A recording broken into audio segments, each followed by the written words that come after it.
Munamawulire omukuukuutivu mu Uganda ayitibwa Dini Sewava Lubowa akwatiddwa nga bw'omulaba mu katambi bamukute ku bigambibwa nti abadde akola story ezimu ku mitimbagano gye ezimukwasizza nga mulimu story z'ebisiyaga. Dini Lubowa Saava y'omu ku bantu abadde balina story aba journalist abagenda paka ddala munda mu muntu ne bamusokoolayo nga takweka nga bwakifunye bwakikuwa. Dini Lubowa Saava n'akwatibwa katsuke kulagwa no ka story kano nga bamutwala.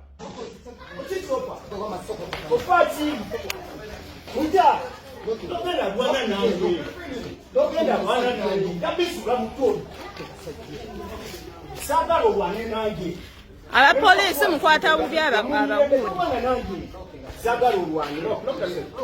Omenye omukono.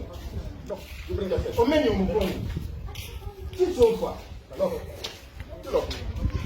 Ofati.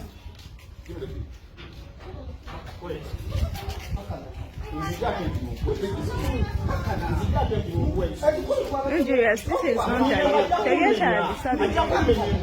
seriously.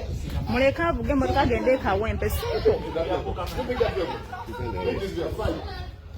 Onkutulo omukono. Please. You bring that vehicle. You bring. Please. Omenye omukono. Omenye omukono. Remove. Omenye omukono. Omenye omukono. Nsaba okendeze bintu. Omenye omukono. Ante badayagala manyi. Omenye omukono. You people are just stupid. Omenye omukono.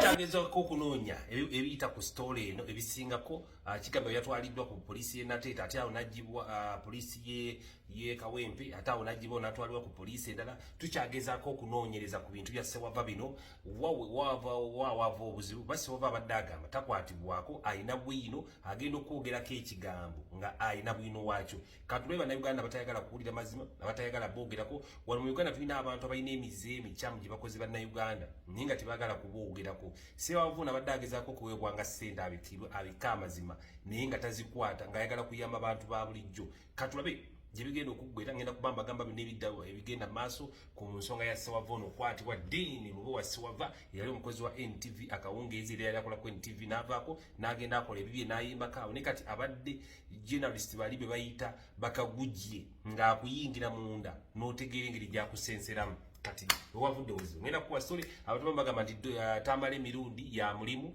n'abalala bagamba story y'esiyaga y'essomero gye yakola abalala bagamba Kasami ono w'Entebe ku kisaawe ya mulimu bangi naye ngenda kubuulira ebisingako awo tova ku mukutu gwa Digida FM.